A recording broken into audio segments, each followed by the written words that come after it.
भाग रहा है। हम सब पैसा कमाते किसके लिए है?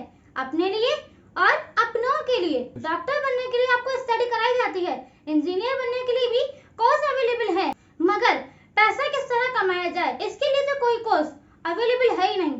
तो आज मैं आपको 7 सिंपल टिप बताऊंगी कि पैसे को किस तरीके से मैनेज किया जाए। और अगर आप लोग नए हैं तो मेरे चैनल को सब्सक्राइब कीजिए और बेल आइकन को क्लिक कीजिए। उससे हो गई हूँ कि मेरी फर्दर वीडियोस आपके फीड पे आते रहेंगी। तो अब बात करते हैं कि कैसे पैसे को मैनेज किया जाए। Point number 1, start saving and investing money. ये दो स्किल्स होते हैं, एक सेविंग और दूसरा इन्वेस्टिंग। अगर आप इन दो स्किल्स को समझ गए ना तो बड़े अच्छे से आप लोग पैसे को इन्वेस्ट कर सकते हैं।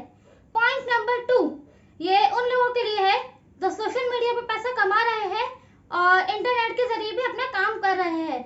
वो ये है, don't make your investment decisions based on social media hype. आजकल हर कोई सोशल मीडिया के जरिए पैसा कमाना चाहता है। इस बात पे गौर ना करें कि इन्फ्लुएंसर्स किस चीज के बारे में बात कर रहे हैं और सोशल मीडिया पे किसकी हाइप बनाई जा रही है, क्योंकि हर महीने 6 महीने बाद कुछ ना कुछ नया होता है। कभी प्रॉपर्टी बूम होता है तो कभी क्रिप्टो की बातें होती हैं, कभी एनएफटीज तो कभी स्टॉक्स की बातें होती है। हर 6 महीने में कुछ ना कुछ नया होता है। अब मैं आपको इसके लिए कुछ 2 टिप्स देना चाहूंगी। Number 1, invest where you have knowledge and control. उस जगह पे पैसा इन्वेस्ट करो जहां पे आपको नॉलेज हो। नंबर 2, कभी भी किसी एक दो सक्सेस स्टोरीज को देख के अपना मनी डिसीजन मत लेना, क्योंकि हर एक इंडस्ट्रीज में कोई ना कोई 2-3 सक्सेसफुल स्टोरीज होती हैं। लेकिन जरूरी नहीं है कि जिस फील्ड में मैं पैसा कमा रही हूँ उसमें आप लोग पैसा कमाएं। तो कभी ये मत सोचिएगा कि मैं तो पीछे रह गया, दुनिया आगे निकल गई। मैं तो पीछे रह गया, दुनिया आगे निकल गई। आपको स्टॉक्स में पैसा इन्वेस्ट करना हो या फिर क्रिप्टो में, रियल एस्टेट में इन्वेस्टमेंट करनी हो या किसी और मार्केट में, शर्त यह है कि आपको उस चीज की नॉलेज होना बहुत जरूरी है। किसी दोस्त या किसी जानने वाले के कहने पे अपना पैसा किसी भी मार्केट में इन्वेस्ट नहीं कर दें। अब आपकी मर्जी, आपको जहाँ पे भी इन्वेस्ट करना है आप करें, लेकिन ये बात जो मैंने अभी आपको बोली, इन्वेस्ट वहाँ पे कीजिए जहाँ पे आपको नॉलेज हो। और दूसरा, अगर आपको कहीं भी किसी नई रिस्की जगह पे इन्वेस्टमेंट करनी हो तो उसके लिए आप लोग ये करें कि अपना 5%, 10% या 15% पैसा इन्वेस्ट करें, क्योंकि वो नई जगह है। पूरा का पूरा 100% पैसा इन्वेस्ट मत कर दीजिएगा। Point number 3, track your account. आप ये तो देखते हैं कि आपके पास पैसा आता कहाँ से अकाउंट में, लेकिन आप ये नहीं देखते कि आपका पैसा जाता कहाँ है। आप अपने पैसों का हिसाब लगा के रखिए। अब मैं ये नहीं कह रही हूँ कि हर 10 रुपए, हर 50 रुपए का हिसाब लगाएं। मैं सिर्फ ये कह रही हूँ कि हर बड़ी ट्रांजैक्शंस को चेक करते रहिए। आजकल बहुत सी ऐसी एप्स आ गई हैं जो आप अपने मोबाइल में इंस्टॉल कर सकते हैं। वो आपके अकाउंट मैनेजमेंट करती हैं और आपके एक्सपेंसेस को ट्रैक करती हैं। और एक और टिप मैं आपको देती हूँ कि आप रात को सोने से पहले, बहुत आसान काम है, मैंने भी किया है, वो ये है कि रात को सोने से पहले आप एक पेपर लें और एक पेन लें और उस पेपर पे आप लिखें कि आपके पैसा कितना कहाँ गया और उस पे अपने पूरे दिन का हिसाब लिखें। Point number 4, never buy expensive things to show off. कभी भी किसी को दिखाने के लिए शो ऑफ मत करना, क्योंकि कुछ बड़े खर्चे होते हैं जो कि आप करते हैं। फॉर एग्जाम्पल, शादी के लिए बहुत खर्चा करता है। दूसरा, आपको कोई फैंसी लैपटॉप खरीदना होता है, या फिर आपको फिर कोई अच्छी सी कार खरीदनी होती है, कोई 70-80,000 का कोई फोन खरीदना होता है, और ये सब खर्चे होते हैं रिश्तेदारों को इम्प्रेस करने के लिए या दोस्तों को इम्प्रेस करने के लिए।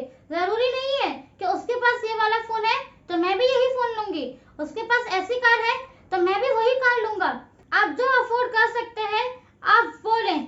और कभी कभी तो कुछ बड़े बड़े खर्चे हो जाते हैं, जैसे कि वेडिंग का खर्चा, घर लेने का खर्चा, हनीमून का खर्चा, ऐसे बहुत बड़े बड़े खर्चे होते हैं। इनके लिए बताओ लोग क्या करते हैं, इनके लिए लोग लोन लेते हैं, another loan, another loan, another loan. और एक दूसरा प्लास्टिक का भी लोन होता है, आपके पर्स में पड़ा हुआ होता है और आपके पॉकेट में भी वो रखा हुआ होता है। It's called credit card. अब क्रेडिट कार्ड होता है हमारी आसानी के लिए। अब उससे बार बार लोन मत लेने बैठ जाइएगा, क्योंकि अगर आप उसकी डेट में फंस गए तो बहुत प्रॉब्लम होगी। और तीसरा लोन बताओ क्या, लोग अपना घर ले लेते हैं और बताओ कितने साल का लोन लेते हैं, 25 ईयर्स, 30 ईयर्स, 20 ईयर्स, इतना लंबा लोन लेते हैं। लाइफ में कुछ परमानेंट है नहीं और आप अपनी आधी जिंदगी की कमिटमेंट कर रहे हैं। मैं ये नहीं कह रही कि लोन लेना गलत है, लेकिन लोन लेते वक्त आपको उस कमिटमेंट का समझना बहुत जरूरी है। और अगर आपको घर लेना हो, लोन लेना हो, तो आप पहले उन चीजों को समझिए जो आप पहले कर चुके हैं। हैं उन खर्चों को समझो जो आप पहले कर चुके हैं। Keep investment and friendship separate. अपने पैसे को और अपनी दोस्ती को बिल्कुल अलग रखिए, क्योंकि कल आपको कोई दोस्त आके आपको बोले, वो कोई इंश्योरेंस पॉलिसी लेकर आए और आपको बोले कि आप ये ले लो, और आपने ले ली। क्यों? क्योंकि आपके दोस्त ने बोला कि आप ले लें और आपने ले ली। और पता है आपको कि आपको उसका प्रीमियम कितने साल तक भरना होगा? 10 इयर्स, 12 इयर्स, इतना लंबा आपको भरना होगा। और 6 महीने बाद आपने अभी खरीदी और 6 महीने बाद वही दोस्त वो कंपनी छोड़ के किसी दूसरी कंपनी की पॉलिसी लेकर आया, तब आप क्या करेंगे? और या फिर आपके दोस्त ने आपको एडवाइस दी कि प्रॉपर्टी में पैसा इन्वेस्ट करें, या कहीं भी आपको एडवाइस दी, तो आप कभी भी मत कीजिएगा। आप करते क्यों हैं? क्योंकि मेरे दोस्त ने मुझे बोला, और आप उसको मना नहीं कर सकते। क्यों? क्योंकि उसको बुरा लग जाएगा। अरे अगर बुरा लगता है तो लगने दें, कोई बात नहीं। वो इसलिए, अगर वो सच में आपके दोस्त है तो आपके डिसीजन की रिस्पेक्ट करेंगे। पहली बात तो ये कि आप लोग पैसा इतनी मेहनत से कमाते हैं और आप उसको इतनी मेहनत से सेव करते हैं, तो किसी के भी कहने पे अपने पैसे को इन्वेस्ट मत कीजिए।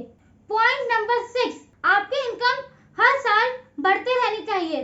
वो इस तरीके से कि आप जहाँ पे भी जॉब करते हैं वहाँ पे आप अच्छे से काम कीजिए, उस काम में बेहतर होते जाइए। और आप लोग ईमानदारी से काम करते हैं ना, तो आप लोग ईमानदारी से काम कीजिए। और आपको कहीं और प्रोफेशन में चूज करना है तो आप कोई और प्रोफेशन चूज कीजिए। तो इसलिए आज आपकी इनकम जितनी है उससे अगले साल उससे डबल आपकी इनकम होनी चाहिए। और अपने लिए थोड़ा वक्त निकालिए। अगर आप जितना कमाते हैं तो उसके लिए 5%, 10% या 15% अपने घूमने फिरने के लिए निकालिए। जो चीजें आपको पसंद है आप वो खरीदिए, क्योंकि आखिरकार इंसान अपनी खुशी और हैप्पीनेस के लिए ही कमाता है। तो अपनी खुशियों के लिए कभी भी कॉम्प्रोमाइज मत करें अपनी टोटल इनकम का।